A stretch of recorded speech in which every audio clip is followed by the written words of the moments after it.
What's happening in the world right now coming up on NTD News. First, our top stories. The military should focus on deterring China, not on drag shows. That's what lawmakers are saying this week. It comes after revelations the Navy used a drag performer in its recruitment program. Heated testimony on Capitol Hill, Senator John Kennedy challenged a Biden administration official to answer a key question about carbon neutrality plans.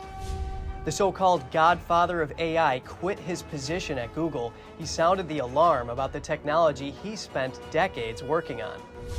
The Metropolitan Police in London are planning to use live facial recognition technology to scan the crowds watching the King's coronation. We speak to a surveillance expert. An urgent appeal. An NTD contributor is calling on the Chinese regime to release his father, who has been sentenced to 8 years behind bars for his spiritual belief.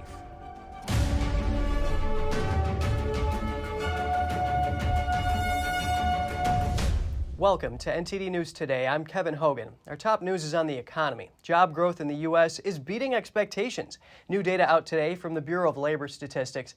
Today's report comes during troubles in the banking industry, where regional banks are seeing runs on deposits and investors are sending stock prices tumbling. For more, NTD's business Don Ma speaks to a job expert. All right, thanks, Kevin. So jobs report today. The U.S. economy added 253,000 jobs last month. Now, this was an increase of around 90,000 jobs compared to the month before. Unemployment also ticked down 0.1% at 3.4 now. This is the lowest level for over 50 years.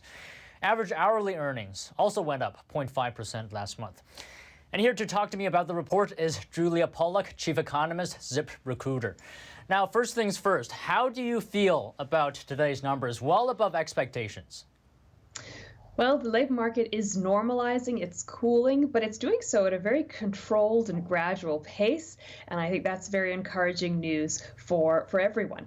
The labor market continues to defy expectations, and even the weakest industries, even the industries that we know should be suffering right now amid high borrowing costs and business uncertainty, construction, manufacturing, even they are managing somehow to add jobs in this economy. So it looks like the economy is doing just fine. The labor market is still doing well, and most measures, while they are returning to normal, are still better for workers and job seekers than before the pandemic. And, you know, on top of the number that we got today, unemployment actually ticked down 0.1%. Maybe talk a little bit about that. Right. This is the lowest unemployment rate in decades. It's showing how tight the labor market is. This is a very supply-constrained labor market.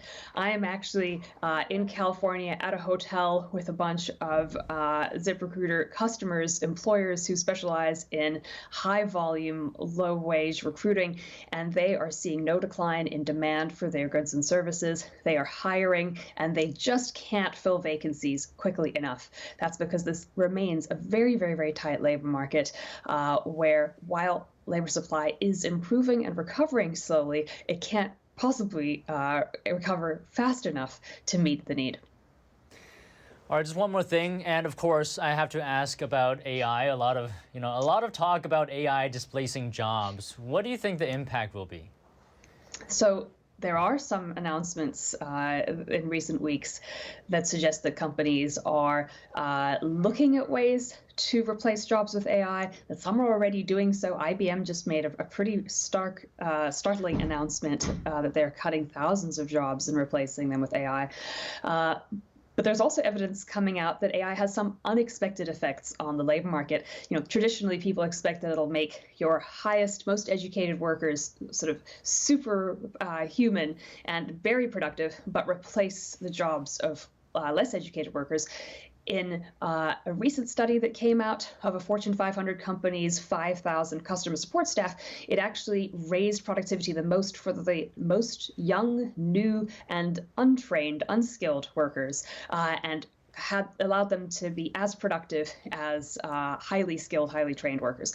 And so what is exciting about that is that perhaps the constraints that employers see in the labor market, perhaps the quality problems they see with candidates are not going to be such a barrier anymore. Perhaps they'll be able to hire young, less educated workers and get them up to speed much more quickly. All right, Julia, thanks for the insight today. Pleasure having you on. Take care. Good to talk to you too. So leading the job gains was in the professional and business services sector with an increase of 43,000. That's followed by healthcare, leisure and hospitality, and social assistance. And despite banking industry troubles, jobs in finance increased by 23,000. Back to you, Kevin. All right, and there's a scramble among smaller banks right now as their stock prices are taking a huge hit. We hear from a seasoned analyst on how uncertainty and sentiment are affecting American depositors.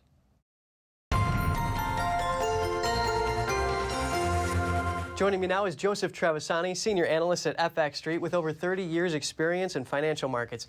Joseph, thanks for coming on to give depositors and banks a little bit of insight as to how we can navigate these tough times. My pleasure for having me on. They are difficult for depositors because they really don't have any good sense behind the screens, if you will, at the various banks where they have their money as to what the situation is. But primarily, from now forward, I think, unless there are things at particular banks that we don't know about, this is a problem of confidence. Because people don't know what's actually going on with a great degree of certainty, they're disposed to be cautious.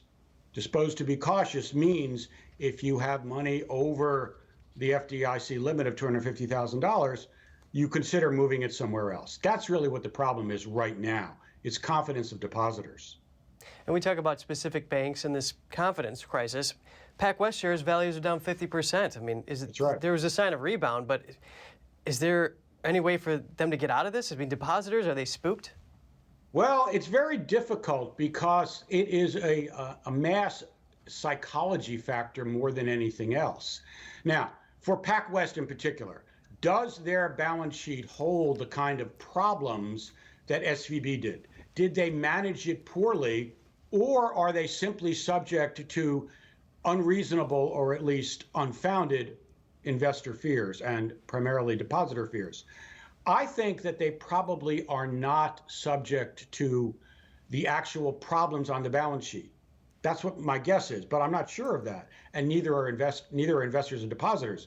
So what is required here, I think, is a definite statement and a lot of rhetoric from government authorities, because it is, in our current situation and our current system, the government that ends up backing the financial system. Do you think that the government has done enough to handle this crisis? As far as rhetoric goes and assuring individual depositors, no, I don't. People will accept an explanation, at least many people will accept an explanation that is forthright and that is coherent and speaks to the facts of the situation. And I don't think I've really heard that from anyone at the Fed. They say that the banking system is safe. That's what they always say. But there haven't really been any concrete exposition about what the problems are and how they might be solved and how they might be made better. Let's look at Regional Bank Western Alliance. Their shares are down now 75% since the start of the year. Other regional banks are in a similar situation. Can they overcome this and convince investors that they're still viable? I think they can. Part of it is, time and confidence. You're going to get a very much a reaction from, and it's been cascading from Silicon Valley Bank back in March. That is a confidence problem. So there is another issue which is not really talked about very much, but that is that some of the loss in bank stock value, bank shares, are of course short sellers on the market, because this is a place where you're going to get very rapid movement and potentially very large profits. But again, that's not the basic problem. The basic problem is one of confidence, and I think it's one that the government has to address for the banking system as a whole. Confidence problem, and sometimes the government does need to step in. Joseph Trevisani, senior analyst at FX Street. It's always great hearing your analysis. Thank you very much for having me. Turbotax will pay $141 million to taxpayers who could have filed for free. Roughly 4 million people should expect checks in the mail. Payments are part of a 2022 settlement over online ads that sent customers to Turbotax's paid service. Millions of Americans who were charged for tax preparation that should have been free should get settlement checks from Turbotax beginning next week. The payments range from $29 to $85 and are heading to more than 4 million taxpayers. The settlement is for those who filed returns for tax years 2016, 2017, and 2018 and were eligible to use TurboTax's IRS Free File program but ended up in a TurboTax paid program. Now to the culture war within the U.S. military. House and Senate Republicans this week criticizing the Navy. The military branch is under fire for using a drag performer in its recruitment program. Here are the lawmakers' reactions. House Republicans on Thursday sent a letter to Defense Secretary Lloyd Austin. This comes after the Navy used a drag performer in its recruitment program. The lawmakers wrote, "We should be focused on deterring China and other adversaries, not drag shows which do nothing to enhance our deterrence and warfighting capabilities." The letter was also sent to Navy Secretary Carlos del Toro. The lawmakers say pushing so-called woke ideology instead of patriotism will worsen the recruitment crisis. They wrote, "As you know, recent estimates show that only 9% of America's youth are interested in military service. This troubling reality has led to the Army missing the recruitment goals for last year by 15,000 soldiers, or 25%. The congressman added that pushing so-called woke ideology instead of patriotism will worsen the recruitment crisis. The Army missed its recruitment goal by 25% last year.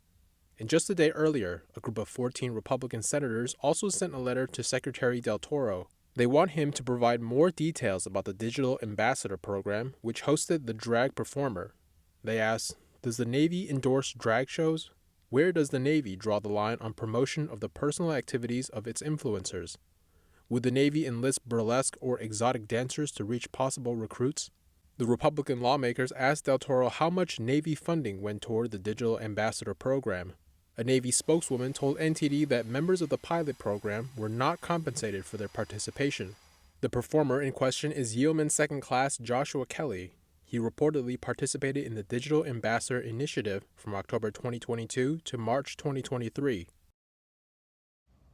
Senator John Kennedy had a fiery exchange with Deputy Energy Secretary David Turk during testimony on Capitol Hill this week. NTD's Daniel Monahan has more on that and what senators have to say about the DOE's budget. Senator John Kennedy didn't appear convinced that the amount of money spent to achieve carbon neutrality in the U.S. would pay off. Kennedy repeated his question to Deputy Energy Secretary Turk several times, trying to get a concrete number. If we spent $50 trillion to become carbon neutral by 2050 in the United States of America, how much is that going to reduce world temperatures? This is a global problem, so we need to reduce our emissions and we need to do everything we can. How much, if we do our part, is it going to reduce world temperatures? So we're 13% of global emissions. You don't know, do you? You don't know, do you? You can do the math. We need to. You don't know, do you, Mr. Secretary? So we're 13% of global. If you know, why won't you tell me? If we went to zero, that would be 13%. You don't know, do you? You just want us to spend $50 trillion, and you don't have the slightest idea whether it's going to reduce world temperatures. Kennedy also addressed the funding disparity for different types of energy in the DOE budget. The senator pointed out the 38% increase in funding for so-called green energy, only 2% for fossil fuels, and a reduction in funding for nuclear energy by 12%. This is from your website, okay? Nuclear power is the most reliable energy source, and it's not even close. Kennedy called for investment in all forms of energy to make all of them cheaper, more available, and cleaner. Senator Bill Hagerty also addressed the lack of Department of Energy funding for nuclear energy. This administration seems to be more focused on pouring billions of taxpayer dollars into wind and solar when we have a serious situation where China controls a lot of the natural resources and a lot of the supplies there. Hagerty is calling for more investment in advanced nuclear technologies where he says the U.S. possesses a tech lead and can build a supply chain that doesn't pass through China. Meanwhile, Democrat Senator Joe Manchin is accusing the Biden administration of having a radical climate agenda. He says it is ignoring the domestic energy security part of the Inflation Reduction Act. Manchin says the administration is focusing on the clean energy and environmental parts of the act, while slow-rolling and disregarding the parts that call for investing in fossil fuels to bolster domestic energy security. I will do everything I can in my power to prevent that from happening. The senator says that includes voting to repeal his own bill. Senator Joe Manchin was one of the Inflation Reduction Act's sponsors, along with Senator Chuck Schumer. The White House did not immediately return a request for comment on Manchin's allegation that the Biden administration is failing to implement the energy security provisions of the Inflation Reduction Act as written, and on his threat to repeal the legislation. Daniel Monahan, NTD News. The United Auto Workers Union is holding back on endorsing President Biden for re-election. They're worried union members are getting left behind in the transition to electric vehicles. The union supported Biden in the 2020 election, but is now skeptical over his electric vehicle agenda. The union's leadership recently met with people from the Biden administration and several members of Congress. The union's president said, quote, "The federal government is pouring billions into the electric vehicle transition with no strings attached and no commitment to workers." The Biden administration wants 50% of all new cars and light trucks to be electric by 2030. It also has set the goal of 30% of all new heavy-duty trucks.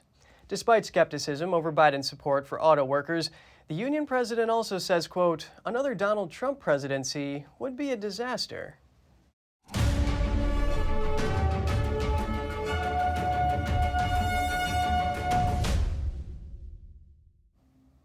COVID-19 is officially no longer a global health emergency. The World Health Organization made that declaration this morning.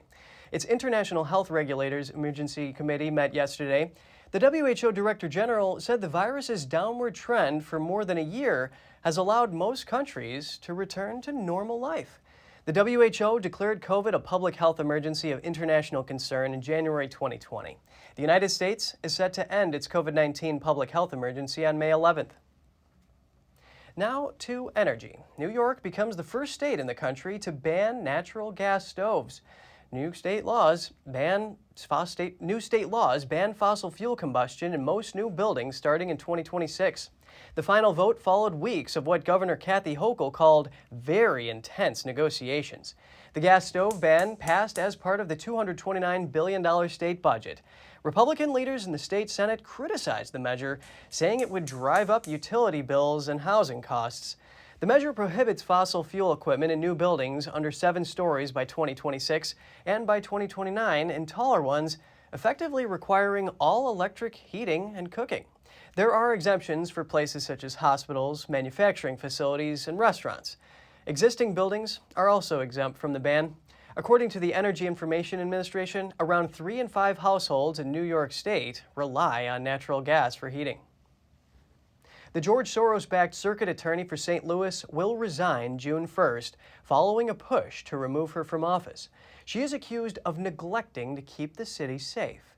Kim Gardner posted her letter of resignation on Twitter 2 days after a judge ordered claims against her to move forward. Legal action was initiated following public outcry after a teen lost both legs in a car crash.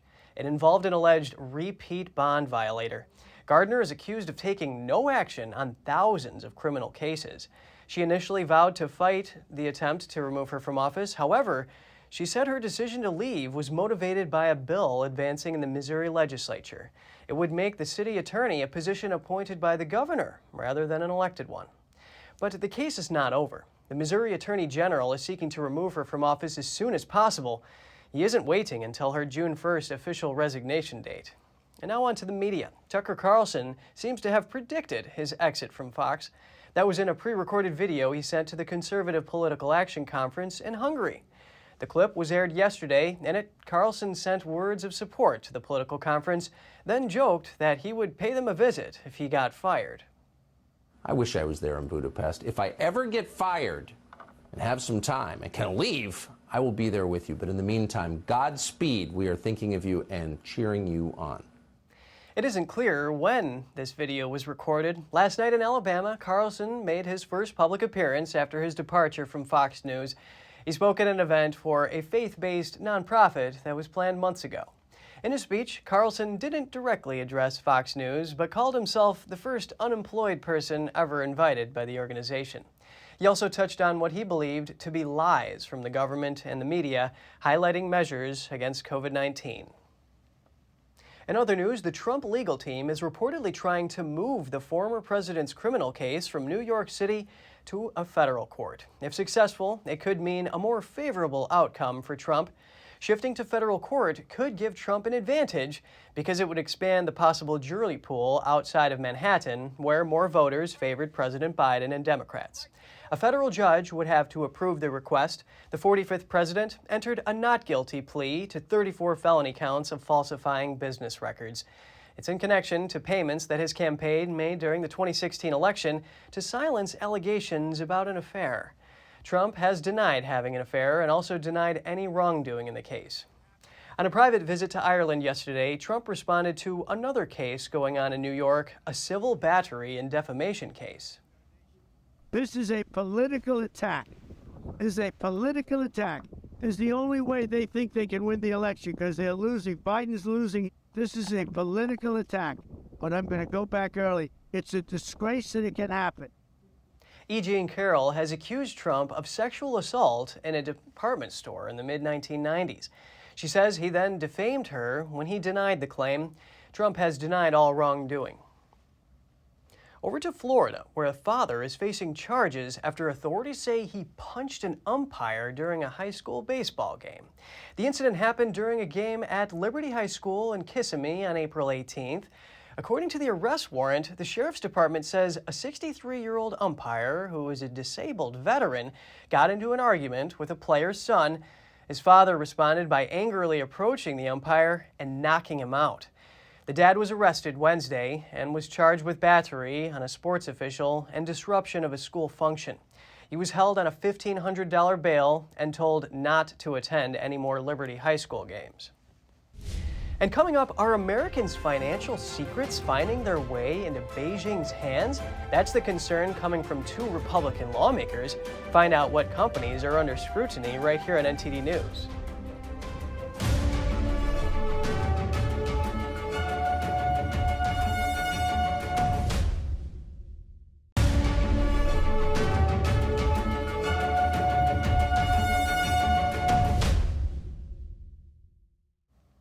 Welcome back. We continue with an urgent call for help from an NTD contributor. Joe Yo hosts a military program for NTD's Chinese language channel. Joe is calling on Beijing to release his father after he was sentenced to 8 years behind bars. His crime? Practicing his spiritual belief, Falun Gong. Here are the details. Zhou You lives a double life, writing software code by day, hosting a Chinese military channel by night. And now he's taken on a third role, trying to rescue his father from a Chinese detention center an ocean away. This is just unfair. This is outrageous. My father did nothing, but he will be in prison for 8 years. My father is already 62 years old. So when he is out, he will be almost 70. I don't know even when will be the next time I see my father. 2 weeks ago, Chinese authorities sentenced his father, Zhou Deyong, to 8 years in prison for practicing the spiritual meditation discipline Falun Gong. Falun Gong is based on the principles of truthfulness, compassion, and tolerance. The meditation practice has been the target of a Beijing-run persecution campaign for over 2 decades. Millions of practitioners have been thrown in jail and tortured. At least 4,000 have been killed. An unclear number have had their organs harvested by force for sale in China's underground organ transplant market. His son believes Chinese authorities handed out the sentence because of his own influence. Zhou Yu hosts a top Chinese YouTube channel focusing on military and defense news. I talk a lot about Taiwan, a lot about what happened in Ukraine, and it may also put me on their radar. And by sentencing my father is another way to punishing me. Zhou's father has been detained for over 2 years. In 2021, police broke into his home and raided his property without a search warrant. Chinese police also denied Zhou's father's access to legal help. So the next thing I do is I'm trying to call the local prosecutor's office. I'm telling them that I live in America and I already talked to my Congressman Bill Rakis, and my congressman has already written a letter to President Xi to inquire about my father's situation. And it worked. Soon after, police officers allowed the lawyer to meet with Zhou's father. The man is now being held in a detention center, though his lawyer says his health is declining. As for Zhou himself, life hasn't been the same since his father was arrested. What happened to my father put a lot of pressure on myself and on my family because your father is in prison. We don't know the well-being of him, and we cannot talk to him. It has been 2 years, and something worse, something bad might happen to him. U.S. lawmakers have stepped in to help. 8 congressmen, including Florida Senator Marco Rubio and Rick Scott, sent U.S. Secretary of State Antony Blinken a letter urging the State Department to raise Joe's father's case with Beijing. The State Department responded that officials would take the opportunity where appropriate to communicate with China. Joe says he hopes the State Department will take action. NTD News, New York. Can Beijing gain access to American financial data, including Social Security numbers? That's the question 2 senators are shining a spotlight on. Here's NTD's Tiffany Meyer with more. Republican Senator Tommy Tuberville and Rep. Jim Banks are demanding answers from the country's top stock market regulators, the U.S. Securities and Exchange Commission and the Financial Industry Regulatory Authority, or FINRA. In a letter Wednesday, they raised the issue of whether Chinese-linked companies are complying with American laws. That's in terms of how they handle American data. Up for debate, stock trading platforms Webull Financial and Moomoo. Here's the lawmakers' argument. Webull and Moomoo collect highly sensitive personal information from millions of their U.S. customers, including personally identifiable information such as Social Security numbers, mailing addresses, and financial account data. They say Webull and Moomoo's parent companies have ties with Chinese tech giant Xiaomi and developer Tencent. Both have reportedly helped the Chinese regime to surveil and suppress its citizens. They know that while Webull has 8 FINRA representatives in China, the fact that they're in China raises concerns about whether U.S. rules are being followed. Tuberville emphasizing that the Chinese regime poses the biggest threat facing our country today. Adding, China doesn't need a spy balloon to steal our information. They've got spies in the smartphones of millions of Americans, harvesting valuable information every second. Tuberville and Banks are giving FINRA and the Securities and Exchange Commission until the end of the month to respond. If you have any news tips or feedback for the show, don't hesitate to email us at news.today@ntd.com. And just ahead, conservatives in the UK received some bad news in local elections. Find out how the Prime Minister and the leader of the opposing Labour Party react. Wagner Group forces will reportedly pull out of the war-battered city of Bakhmut. We'll have more for you shortly here on NTD News Today.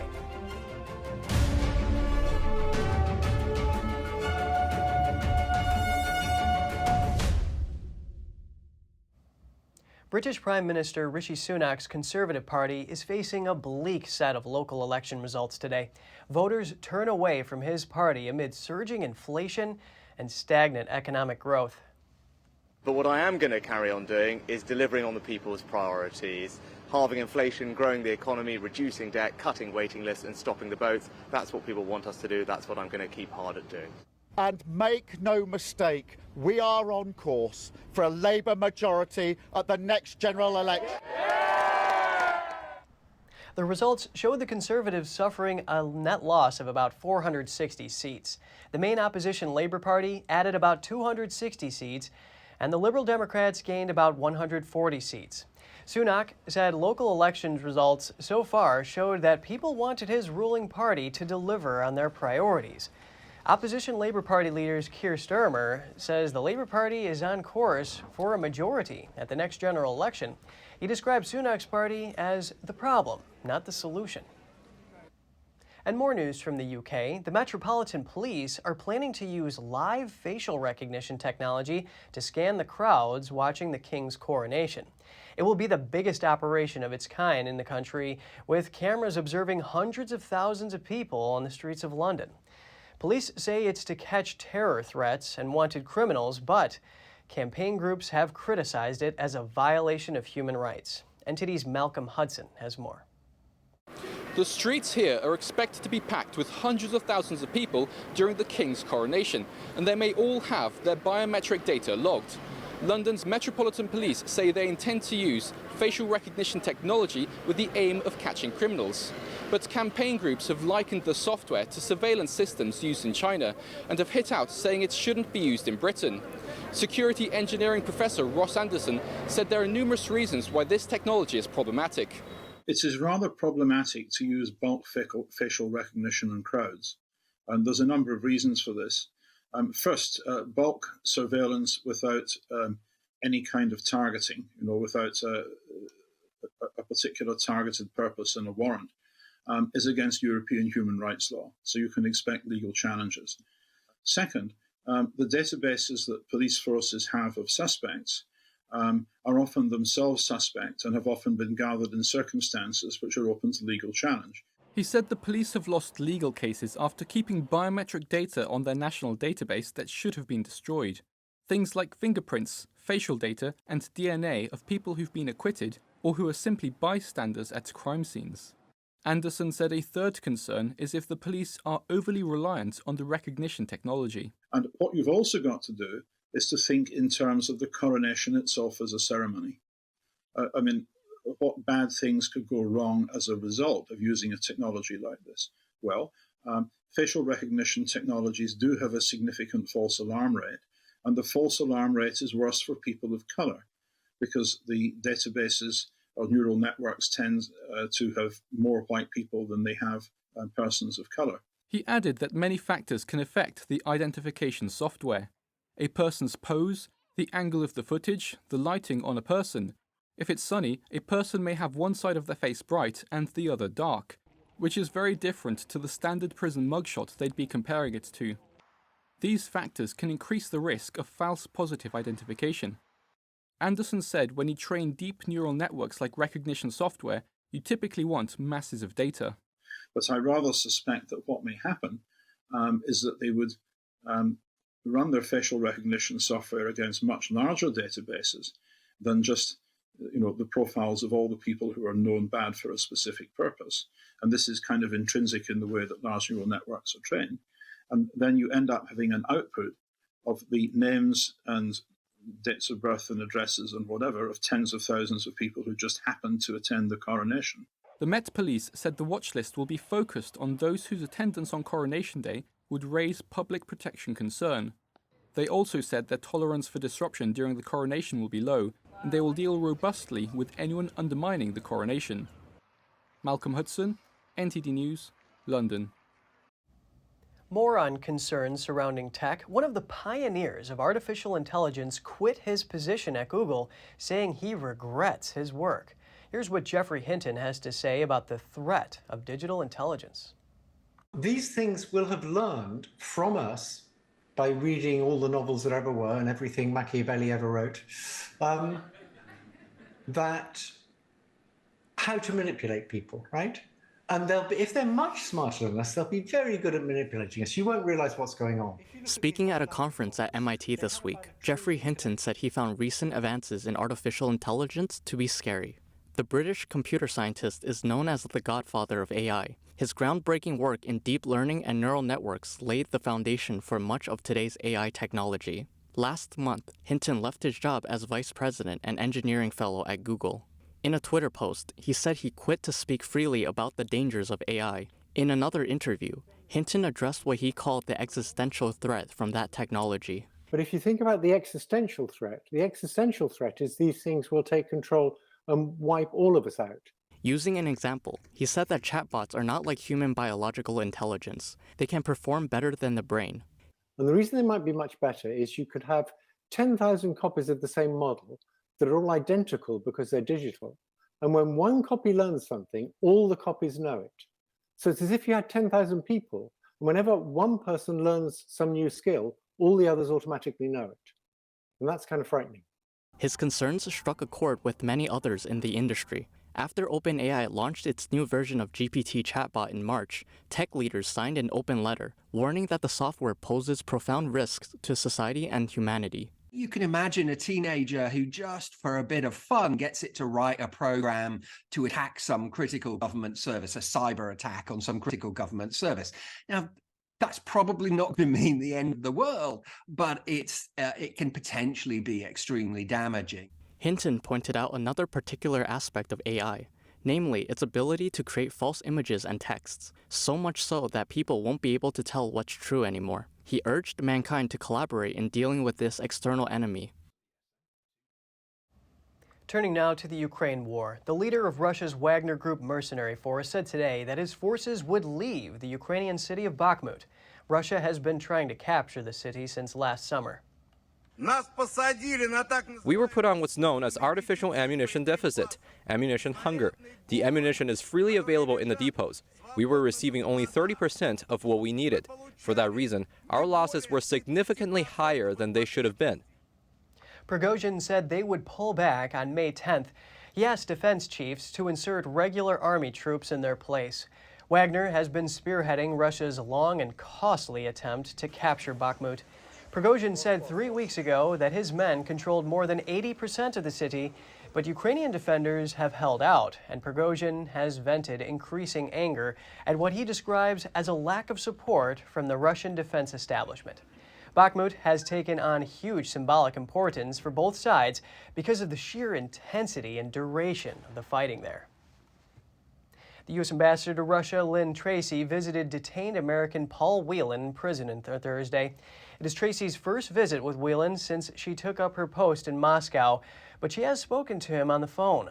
She said on Twitter the U.S. remains committed to securing Whelan's release. Whelan was detained in Russia in 2018 and later sentenced to 16 years in prison on an espionage charge he vehemently denies. The U.S. was unable to secure Whelan's release last year when it brought home wrongfully detained Americans Trevor Reed in April and Brittany Griner in December. Whelan is one of 2 Americans wrongfully detained in Russia. The other, Wall Street Journal reporter Ivan Gerskovich, was imprisoned more than a month ago. Still to come, a new exhibition at the British Museum is focused on opulence. Learn about the craftsmanship in the Middle East and Southeastern Europe over 2,000 years ago. And a chariot from Pompeii is part of a new exhibit in Rome. Find out what the ancient ride tells us about Romans' daily lives when we return.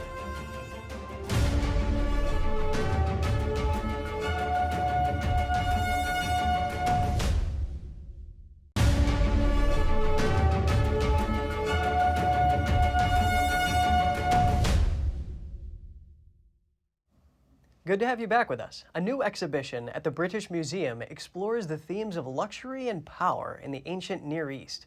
NTD's Andrew Thomas has the details on the gold, silver, and glass treasures. Luxury and Power, Persia to Greece, explores the Persian and Greek attitudes toward luxury and power.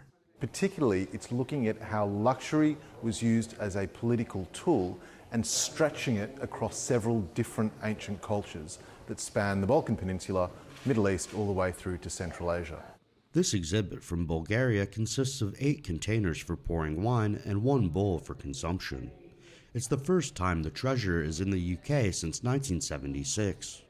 8 of these vessels are rhytons, that means they're wine pourers, and the other one is a drinking bowl or a libation bowl. But what they do is showcase this relationship between luxury as superlative, supreme objects and power as exercising political authority. A golden oak wreath features small acorns, a bee, 2 cicadas, and branches. The piece dates back to a time when the Persian Empire clashed with Greece. The Greeks were the self-styled enemies of the Persians at the time, so you can imagine they weren't particularly objective. And they were trying to explain how they could have won as a loose conglomeration of Greek city-states against what was the most incredible empire in the ancient world at that time. This gilded silver pouring instrument is part griffin, part spout. The exhibition features objects from Afghanistan to Italy. This ties in well with our future plans for the museum. We're looking at kind of trying to tie together more of our cultures and not just have everything individual, but to bring across themes and trade and interactivity, which was very important to us. The Persians' impact is felt even today. Well, luxury and power is quite a charged idea. Of course, we still see it today. We have ideas of influencers and what luxury and power means. And you might actually say that Persians were the original influencers, if you like. Luxury and Power, Persia to Greece, runs until August 13th at the British Museum. Andrew Thomas, NTD News. Check this out. A historian believes he has solved a mystery surrounding one of the best-known artworks in the world. Silvano Vincetti announced Thursday that he has identified the location in the background of Leonardo da Vinci's Mona Lisa. He says the bridge pictured in the famous painting is the Romano Bridge in the nearby Tuscan town of Laterina. The historian made a virtual reconstruction of the bridge to show the similarities between it and the painting and pointed to a stretch of territory that he says corresponds to what da Vinci portrayed in the artwork's landscape.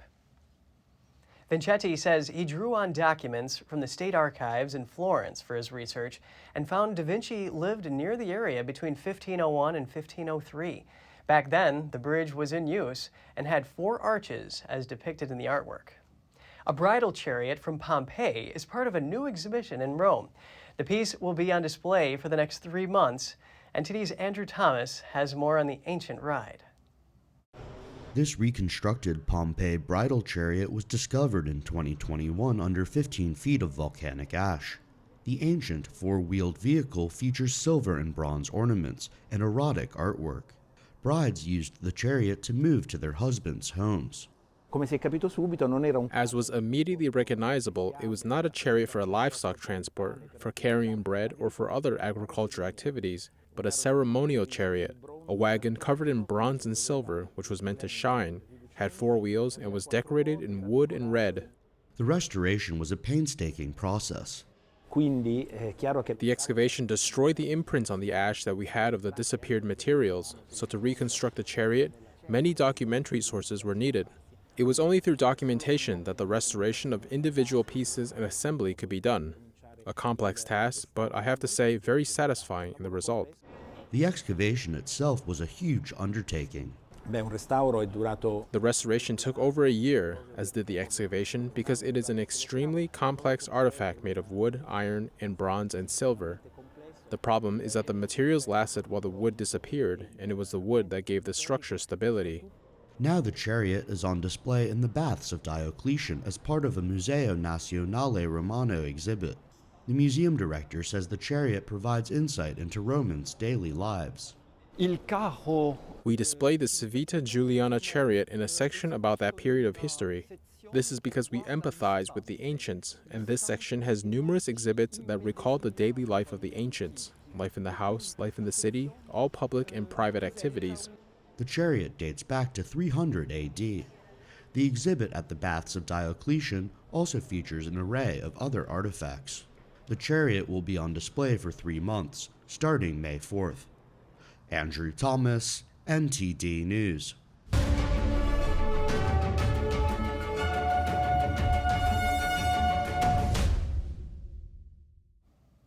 Researchers in the U.S. and France are studying the distinctive vertical bubbles in glasses of champagne. Now they've discovered it's closely linked with the taste. Here's the story. Researchers from Brown University have been trying to figure out why champagne bubbles fizzle straight up. Now they know why. The study's lead researcher explains that the substance that gives champagne its flavor also loosens its surface tension. There are these molecules that attach to the surface of bubbles. They're called surfactants. And those molecules, which in the case of champagne happen to be the good stuff, the flavor molecules.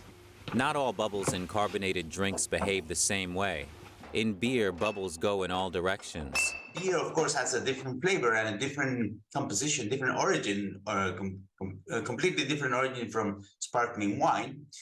So in that case, those molecules are of a different kind. They're proteins that are smaller. You don't see the bubbles in the bottles themselves because they're under extraordinary pressure. And as this happens, as the yeast eat the sugars of the grape juices, the carbon dioxide accumulates in the liquid, and that's why the pressure inside the bottle increases. These bubbles have drawn the attention of scientists around the world. The discovery of their mechanics could help shed light on physics and the natural world. That is of significant importance to understand many natural phenomena, like the way methane bubbles rise from the bottom of the ocean, or how we produce penicillin, right? The scientists have also been enjoying some of their research in the lab. Some admit they may have tasted a sample.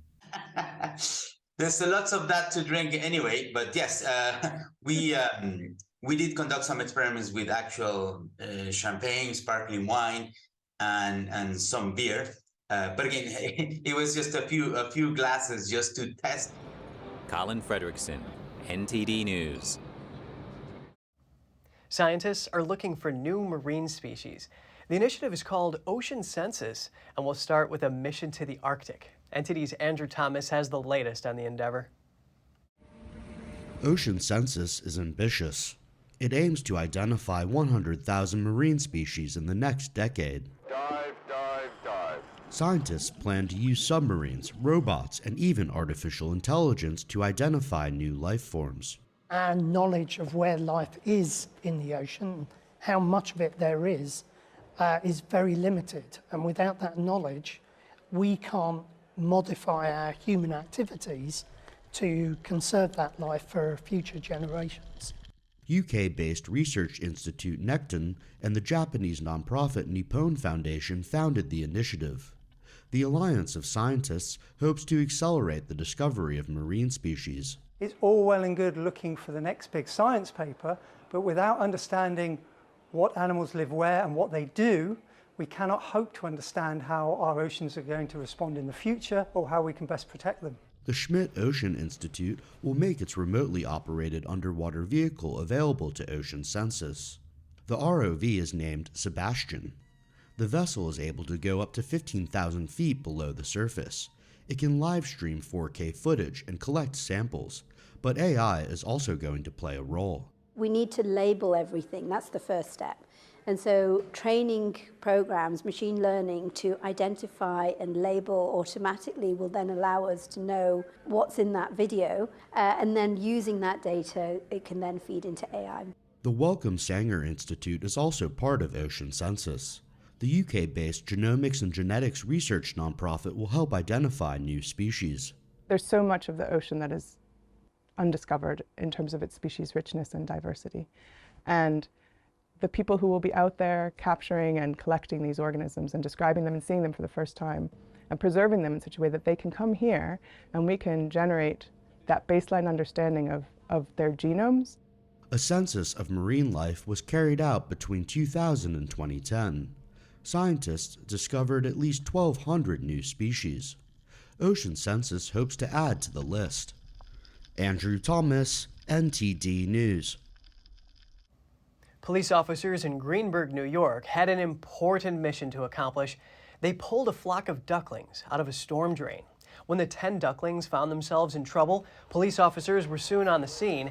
One policeman removed the grate and another kept the birds in a net as they let out cries for help. But don't worry, the story has a happy ending. The rescue team returned the ducklings to their mother. An officer brought the family to a nearby creek and released them.